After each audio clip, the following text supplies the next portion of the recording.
সম্মানিত জুমা মসজিদের দ্বীনী মুসলিম ভাই, জবানিকার আড়ালে মা এবং ভগ্নীগণ, আজকের জুমার সংক্ষিপ্ত বিষয়বস্তু পরিবারকে জাহান্নামের আগুন থেকে বাঁচাতে হবে। পরিবারকে জাহান্নামের আগুন থেকে বাঁচানোর স্থায়ী কর্মসূচি, এই শিরোনামে আজকের সংক্ষিপ্ত আলোচনা করে শেষ করবো। আমা তৌফিক ইল্লা বিল্লাহ, আলাইহি তাওয়াক্কালতু ওয়া ইলাইহি আনীব। আল্লাহুম্মা আমিন।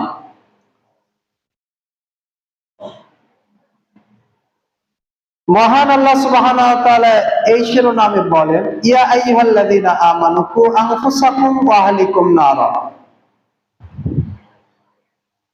হে ঈমানদারগণ, তোমরা নিজেদেরকে জাহান্নামের আগুন থেকে বাঁচাও, সাথে সাথে তোমাদের পরিবারের লোকদেরকেও জাহান্নামের আগুন থেকে বাঁচাও। এটা হচ্ছে একজন ব্যক্তির দ্বীন বোঝার পরে, ঈমান বোঝার পরে, ইসলাম বোঝার পরে নিজেকে জাহান্নামের আগুন থেকে বাঁচানো সবচেয়ে বড় ঈমানি দায়িত্ব। কোন ব্যক্তি যদি ইসলাম পাওয়ার পরে, দ্বীন পাওয়ার পরে, আল্লাহ সুবহানাহু ওয়া তাআলার নাজিলকৃত কোরআনুল কারীম পাওয়ার পরে, নবী মুহাম্মদ রাসূলুল্লাহ সাল্লাল্লাহু আলাইহি ওয়াসাল্লামের রেখে যাওয়া সেই মণিমুক্ত হাদিস সম্ভার পাওয়ার পরেও নিজেকে জাহান্নামের আগুন থেকে ঈমানের মাধ্যমে, ইখলাসের মাধ্যমে, তাকওয়ার মাধ্যমে, পরহেজগারিতার মাধ্যমে, ইসলাম জানা এবং মানার মাধ্যমে নিজেকে জাহান্নামের আগুন থেকে বাঁচাতে পারলো না, প্রকৃতপক্ষে কোরআনের ভাষায়, আল্লাহ সুবহানাহু ওয়া তাআলার ভাষায় তারা হচ্ছে হতভাগা, বদনসিব। তাই সর্বাগ্যে সেই মহান আল্লাহ সুবহানাহু ওয়া তাআলার শুকরিয়া জ্ঞাপন করছি যে আল্লাহ সুবহানাহু ওয়া তাআলা আমাদেরকে মুসলিম ঘরে জন্মগ্রহণ করার তৌফিক দান করেছে, আলহামদুলিল্লাহ। সেই সাথে ইসলামের সুশীতল ছায়ায় জীবনের প্রতিটি সময় অতিবাহিত করার তৌফিক দান করতেছে, আলহামদুলিল্লাহ। এখন আমরা তো নিজেরা জাহান্নামের আগুন থেকে বাঁচতেছি, আমাদের পরিবারের আর সদস্য যারা রয়েছে, যারা আমাদের পিতা মাতা রয়েছে, যারা আমাদের ভাই রয়েছে, বোন রয়েছে এবং স্ত্রী, পরিবার, সন্তান রয়েছে, তাদের পরিস্থিতি কি? তারা কতটুকু জাহান্নামের আগুন থেকে নিজেকে বাঁচাইতে পেরেছে? এটা আমাকে আপনাকে খেয়াল রাখতে হবে।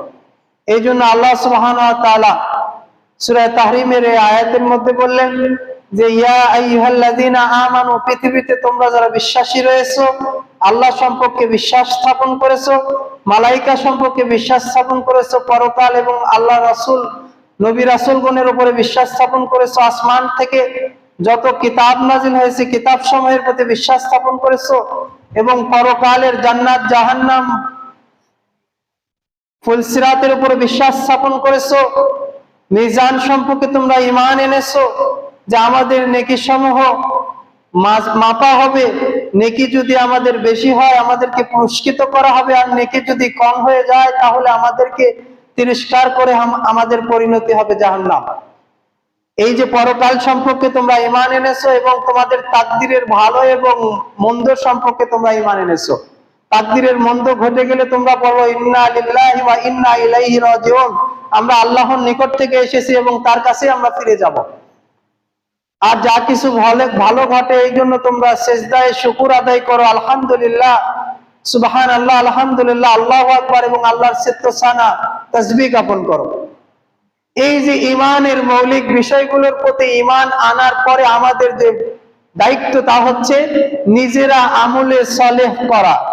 নিজেরা আমলে সালেহ করার মাধ্যমে আমরা নিজেদেরকে জাহান্নামের আগুন থেকে বাঁচাতে পারবো। শুধুমাত্র ঈমান ওই জিনিসের নাম নয় যে আপনি অন্তরে বিশ্বাস স্থাপন করে ঘরে বসে থাকলেন, সালাতের সময় পার হয়ে গেল, আর রমজান মাস আসলো আর চলে গেল, তাকওয়া হাসিল হলো না, আর আপনি সামর্থ্যবান হওয়ার পরও আপনি বাইতুল্লাহ জিয়ারত করলেন না, আর আপনার উপরে ফরজ যাকাত হয়েছে, এখন পর্যন্ত আপনার হিসাব ঠিক হয়নি যে বছরে আমার কত টাকা যাকাত দিতে হবে, ধান কাটতেছেন, ফসল তুলতেছেন, আর খাওয়া দাওয়া করতেছেন, বেচা বিক্রি করতেছেন হাটে বাজারে, সেখান থেকে কতটুকু ওসর দিতে হবে এই খবর খেয়াল আপনার নেই, এই আমল নেই, তাহলে মূলত আপনি আমলে সালেহকারী নন। তাহলে ঈমান আনার পাশাপাশি আপনাকে যে কাজটি করতে হবে, ঈমান অনুপাতে আপনাকে আমলে সালেহ করতে হবে। এখন আমি ঈমান আনলাম, আমি নিজে সালাতে আসি, জামাতে শরীক হই, এছাড়া শরীয়তের হালাল এবং হারামকে বেঁচে চলার চেষ্টা করি। এখন আমার জন্য প্রথম যে ফরজ, প্রথম যে গুরুত্বপূর্ণ দায়িত্ব, কর্তব্য আমার কাঁধের উপরে আল্লাহ সুবহানাহু ওয়া তাআলা ন্যস্ত করেছেন, তা হচ্ছে আমাকে আমার পরিবারকে জাহান্নামের আগুন থেকে বাঁচাতে হবে। আমি আপনি যদি আমাদের পরিবারকে জাহান্নামের আগুন থেকে বাঁচাতে না পারি, তাহলে এই দুনিয়াতে আমরা সবচেয়ে বড় ব্যর্থ। দুনিয়াতে মানুষ সফলতা এবং ব্যর্থতার একটা মাপকাঠি রয়েছে। একটা ছেলে যখন 22-24 বছর লেখাপড়া করে, অনার্স মাস্টার্স কমপ্লিট করার পরে সে একটা ভালো চাকরি পায়, সে নিজেকে সফল মনে করে। একজন ব্যবসায়ী যখন উত্তরোত্তর ব্যবসায় উন্নতি করে, যখন অনেক টাকা পয়সা সে ইনকাম করে, দিন দিন তার ব্যবসাটা ভালো হতে থাকে, তখন সে ব্যবসায় সফলতা মনে করে বা নিজেকে সফল মানুষ হিসাবে সে দাবি করে। কিন্তু আমরা মুমিনরা ততদিন পর্যন্ত সফল হতে পারবো না যতদিন পর্যন্ত যে ভাইয়ের সাথে আমরা এক থালায় খানা গ্রহণ করেছি, যে বোনের সাথে আমরা সকাল এবং সন্ধ্যায় আমাদের দুঃখ এবং সুখ, আমাদের হাসি এবং কান্না, আমাদের খেলাধুলা এবং সবসময় আমরা যার সাথে চলাফেরা করেছি, যে বাবা মার উদরে, যে বাবা মার কোলে চড়ে আমরা ছোটবেলায় ঘুরে বেরিয়েছি, সেই পিতামাতাকে, সেই ভাই বোনকে আমরা যদি জাহান্নামের আগুন থেকে বাঁচাতে না পারি, তাহলে আমরা এই দুনিয়াতে সফল কাম হলাম না। সম্মানিত উপস্থিতি হাজিরিন, তাহলে আমাদের সফলতার চাবিকাঠি হচ্ছে আমাদের নিজেদেরকে জাহান্নামের আগুন থেকে বাঁচানোর পাশাপাশি আমাদেরকে আমাদের পরিবারের লোকজনকে জাহান্নামের আগুন থেকে বাঁচাতে হবে। এই কথাই আল্লাহ সুবহানাহু ওয়া তাআলা বলেন যে তোমরা নিজেদেরকে জাহান্নামের আগুন থেকে বাঁচাও, সাথে সাথে তোমরা তোমাদের পরিবারের লোকজনকে জাহান্নামের আগুন থেকে